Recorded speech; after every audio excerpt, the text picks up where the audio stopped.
everybody. Welcome to the NLX Podcast. This is a podcast from Trinity New Life Church to help you grow in your leadership and ministry skills.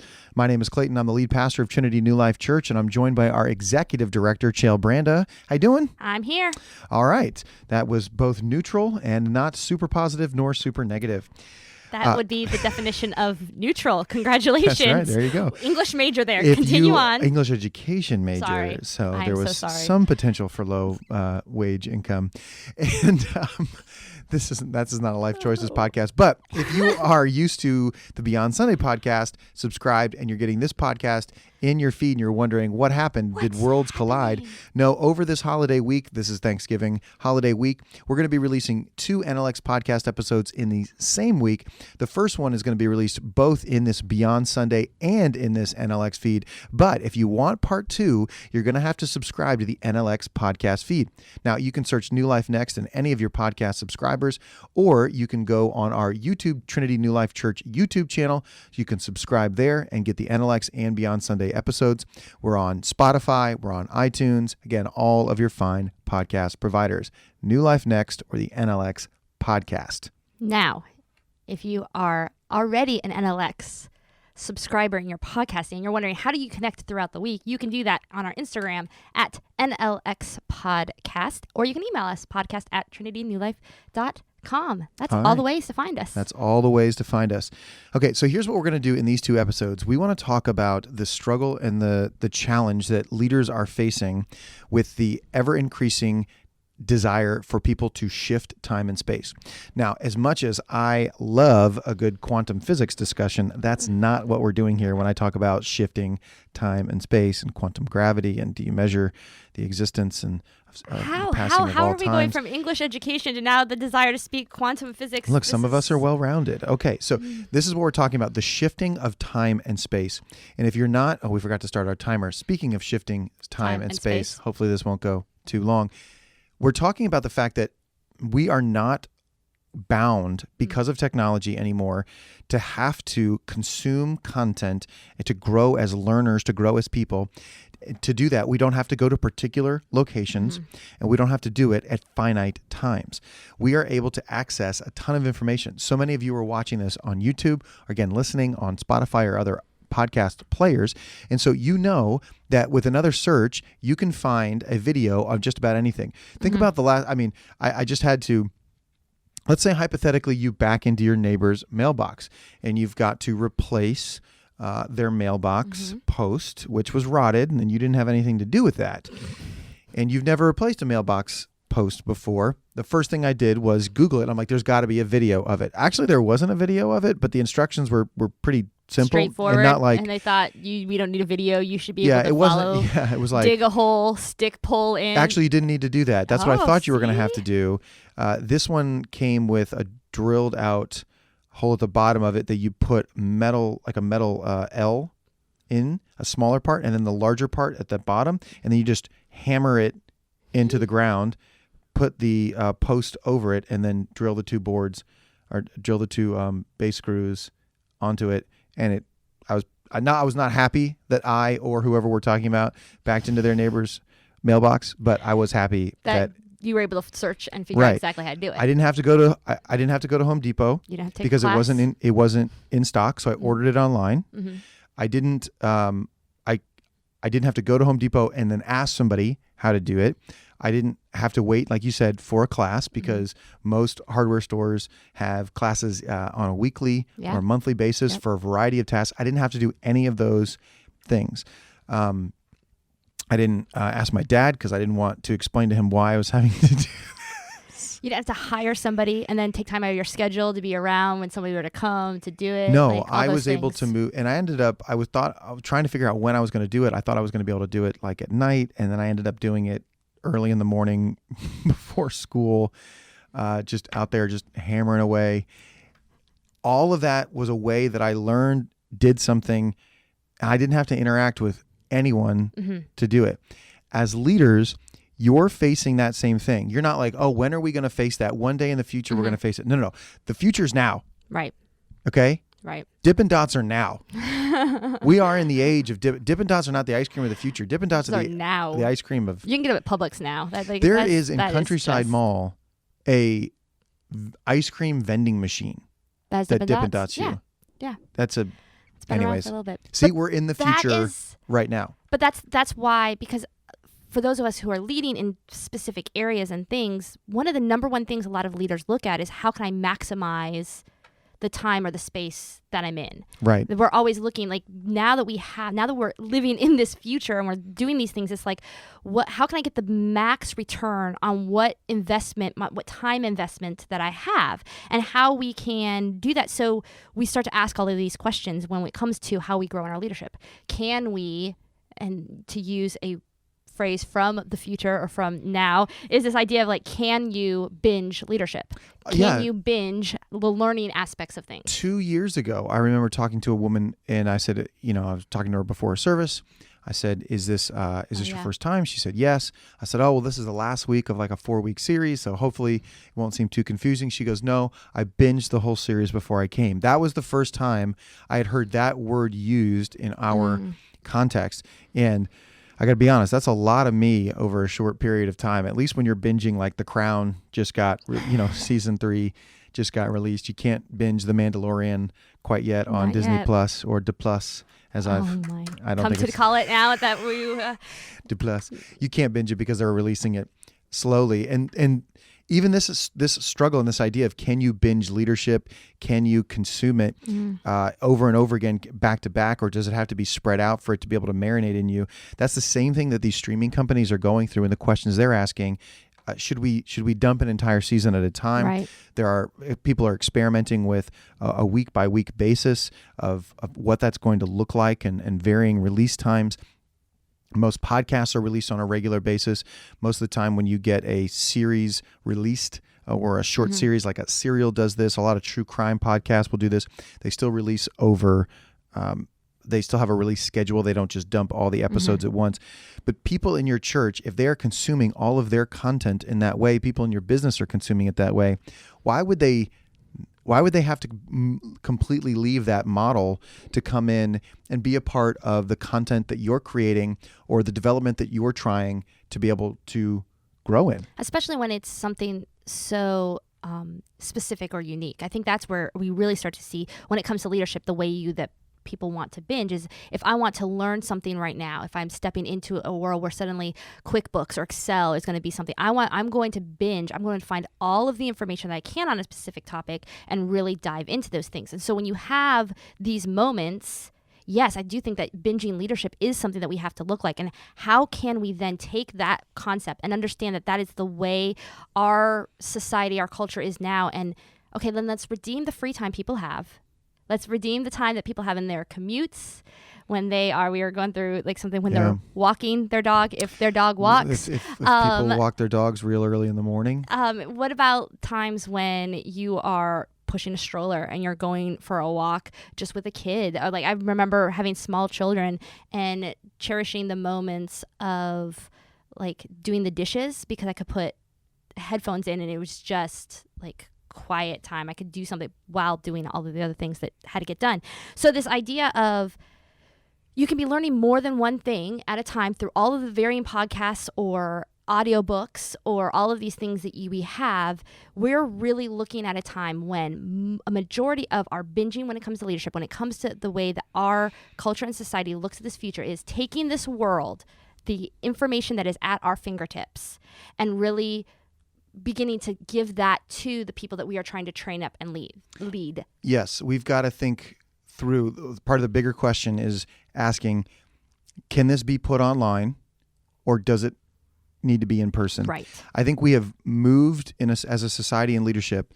We've got to shift from it should be online, it should be in person, show me why it can be online, to it should be online, show me why it needs to be in person. Yeah. That shift has to, I believe that shift has to take place. We're going to talk about when something needs to be in person and how to make it great in person in our next episode. So just again, a little tease, we'll tease it out at the end, but that's what we have to think about. I think you actually start with the default now that it should be online and readily available for people at any point in time. And then you have to find out, no, this can't happen that way. We need to do it in person, or it's been too long since we've been in person. For instance, if we've got people listening to the Beyond Sunday podcast and the NLX podcast, we don't actually need to ever get anybody together in real life. We're not doing like NLX Con or something like that where, twos of people are showing up with those two people. Right. I don't think Hillary's booking a plane ticket from Oregon to come over and hang out with us. So that kind of thing, we don't have to be in person. And the other idea of like, well, we're going to live stream this. Like, well, unless we're building up an audience to the point where we're going to be interacting with comments, that's not really necessary either. So we know how it's going to be consumed, or we think about what the majority of way that people are going to consume the material. And so we try to adjust it based on the medium that people are going to watch it in. I mean, think about the way that you communicate with just your phone. When you're on text messages, when you're on email, when you're in person, you adjust the way that you communicate. You can have entire conversations with people that are like 75% emojis. This is true. And there's a whole Bible done only in emojis. Is it really? There really is. Boy, if you just ever needed it. Okay. I'm sorry. That was great job, everybody. You're super creative. Good job. So proud of you. You're a good boy. Sorry, I've been saying that a lot lately. Who's a good boy? Oh my. You adjust that. I don't think I've ever done that in emails. Right. I've done it in text, but I don't do it in emails because I'm like, that's if I was going to have that conversation, I would change the medium. I know what I'm trying to accomplish here. Even you can add in little things like Slack, and then you get in person. You don't go, haha, winky face. You just actually like do it. But do you? Lulz. Do you look at people and be like, and wink very hard because that's weird. Right. Well, but we do it in emojis. You have it with a smile. You have a sarcastic tone to your voice that you hope gets picked up, and you are adjusting the medium. Yeah. You're adjusting for the medium. Yeah. Same way when it comes to leadership. Think about the content that you're going to create. How do you expect it to be consumed? Are you watching something from this was recorded in the past and people are watching it on their own? So are you addressing the single person? Or are you talking like you're addressing a larger room?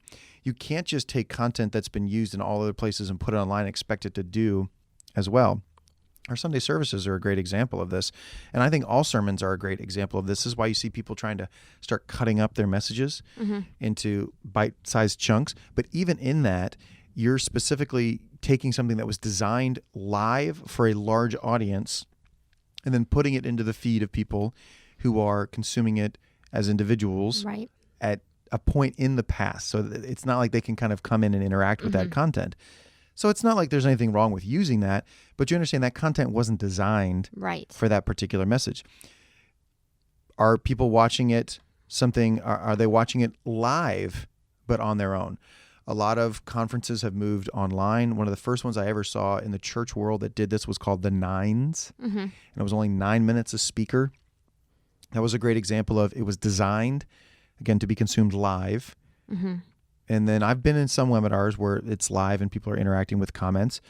And so if you're like, let me check the comments real quick. All right, let's see what we have. That makes sense if the content is consumed live. But if I'm going back and watching that and there's a bunch of dead space where people are trying to sort through the comments, you didn't think about the majority way that this was supposed to be consumed. Or am I watching it live? Am I watching it in person?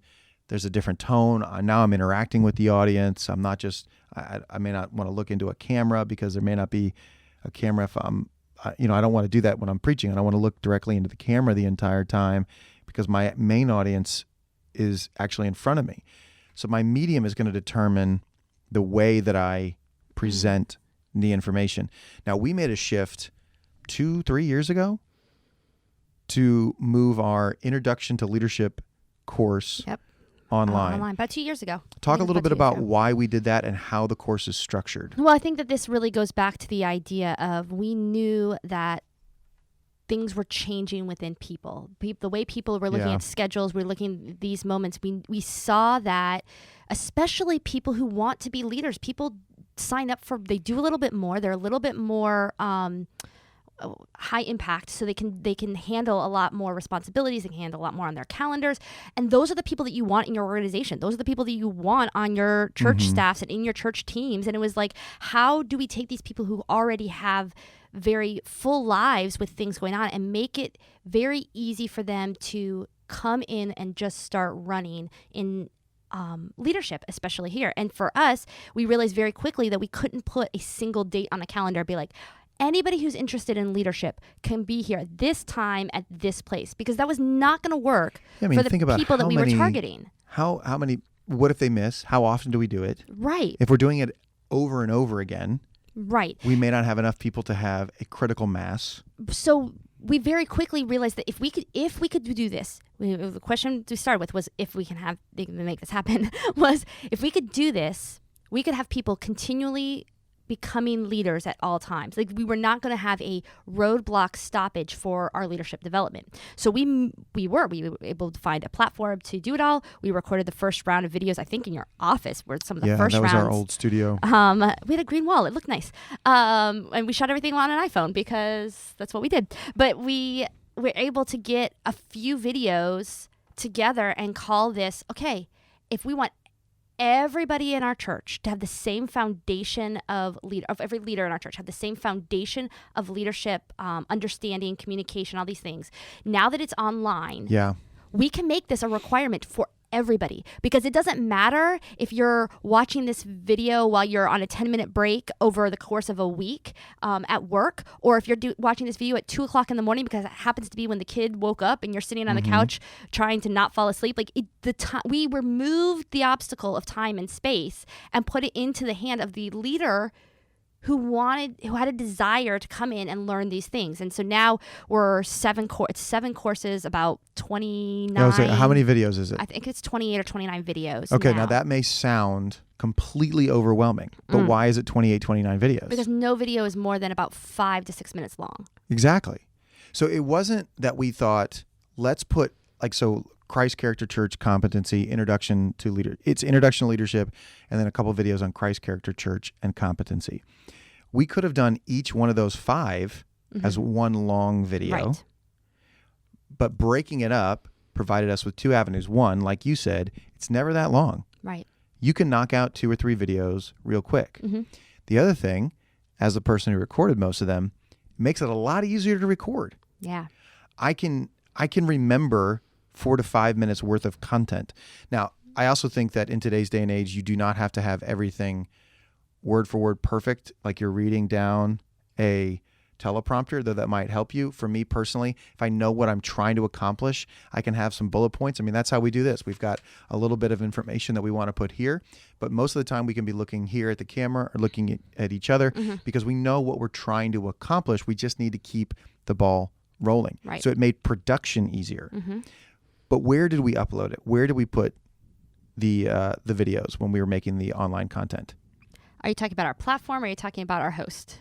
I'm talking about the learning platform. The learning platform we used is something called Trained Up. And what's it called now? It's now a part of Serve HQ, and Trained Up is a portion of Serve headquarters. So Serve oversees 3 or 4 different platforms. We have always been one of their very first, They're actually sponsoring today's episode. You can go to servehq/stamps.com. Something like that. Enter the promo code. You can go TNLC for a 0% TrinityNewLife.trainedup.com will take you to the Trained Up host there. But the Trained Up was the hosting platform that we use because it allowed us to not only put a video, but allow us to add any attachments for the video. Right. So if we're trying to explain the organizational chart of TNLC, I can upload an image of the organizational chart of TNLC, and people can look at that while they're learning about it. We can also ask some questions. Yes. So now we have, not only is somebody having to just watch it, but now we're asking some retention questions of what did you get out? They're a little more specific than just what did you get out of it. But at the end of every single course, we do ask the question, do you have any other questions? Did you hear something in any of these videos? This is the last question that we ask in every one of them is did you hear something that you would like more clarity on? That way, at midnight when you've come home from a long day in the office and you're before bed, I'm just trying to wind down, I'm going to watch this video, and you hear Pastor Clayton say something about leadership that you're like, I didn't know that, well, that doesn't make sense because I thought, and you could be like, okay, explain this to me. And then the next day we can have some communication via email. And again, removing the obstacle of, well, I had to clear off my calendar. And because if you were to take the entire leadership course, if you were to do the entire leadership course in one sitting, I think you can do it in a little less than 2 hours, right at 2 hours, I think is total. But if we were to try to do that on a Saturday, if we were trying to bring everybody in for 4 hours, it would be about 4 hours, and we would have to feed.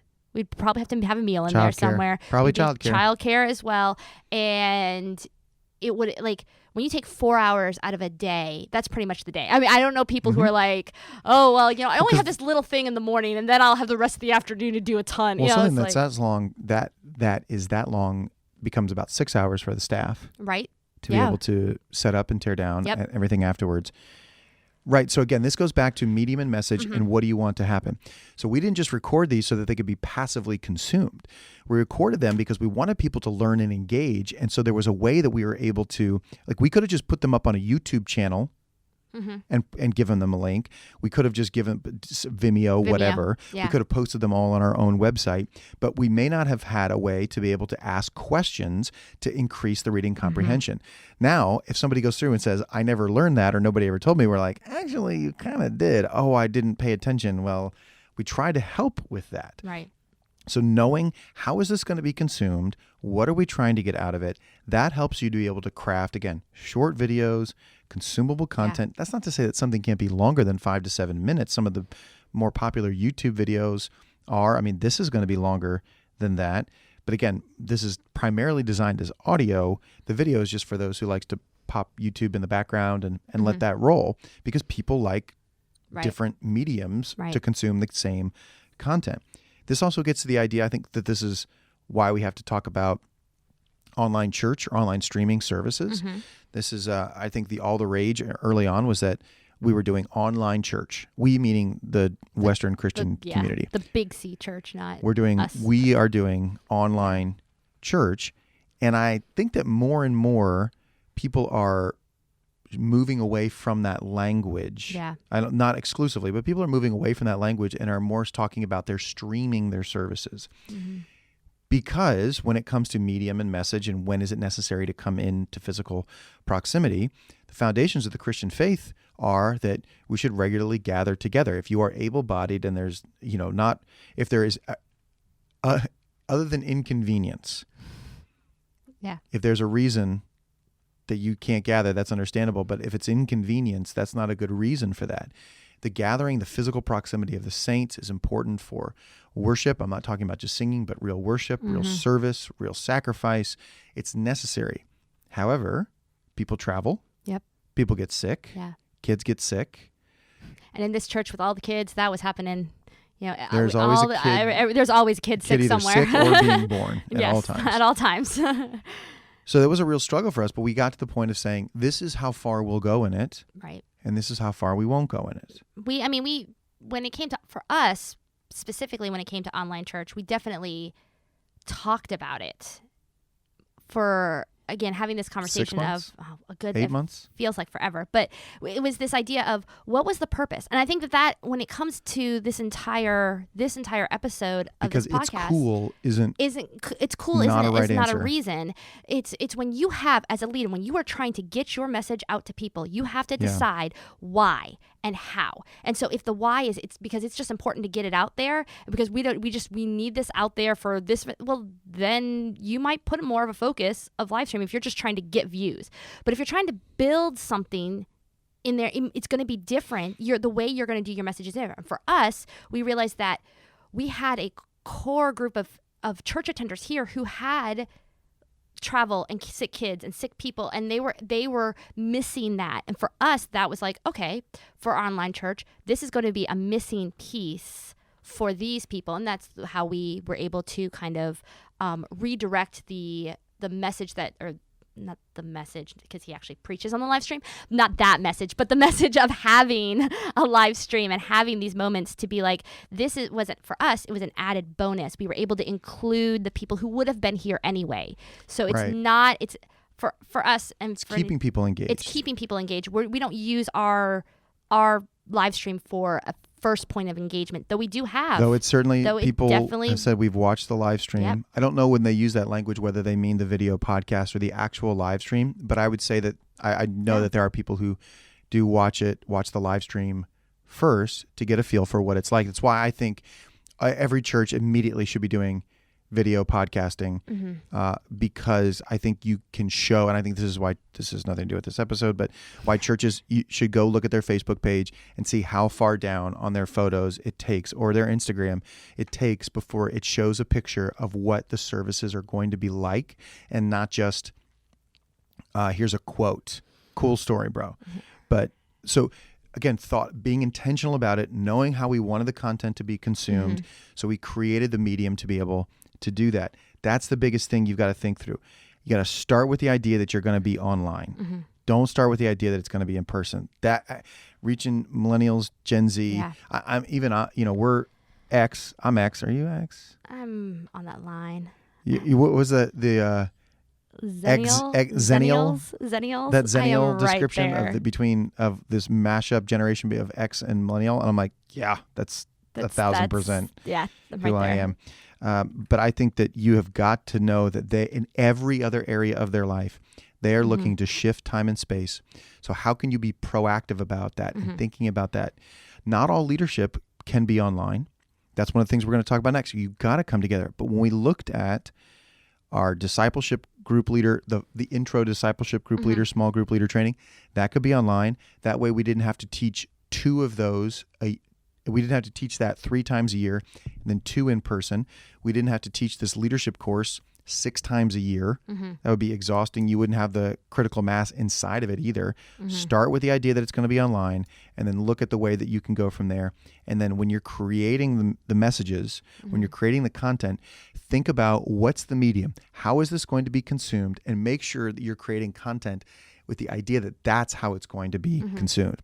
So in episode 2, what we're going to do is we're going to talk about, okay, great, but now it has to be in person. Yeah, when does it have to be in decision. person? Yep. And how do you make that great in person? So any closing thoughts before we go? I think that this is really key, that if you're a leader, you have to have people following you. And if you are putting up roadblocks because of time and space in this society for people to follow you, you need to re-examine your plan. You need to look and see, is there something that I can adjust? And that's pulling it online. I would say that's the first spot to look at, is can we pull this online? Can we get everybody, I'm doing air quotes for the audio people, can we get everybody in the room, whether it's an online room to learn this material, or, as we're talking next episode, actually in the room? Yeah. All right. So again, if you've been listening to this on the Beyond Sunday podcast feed and you want to hear part 2, make sure that you go to the NLX or New Life Next podcast feed, and all podcast subscribers. Wow, You can go to YouTube and subscribe to our TNLC channel. You'll get all these YouTube videos. Smash that like button. And we'll be back next few days with part 2 of Shifting Space and Time. All right. We'll see you in a little bit.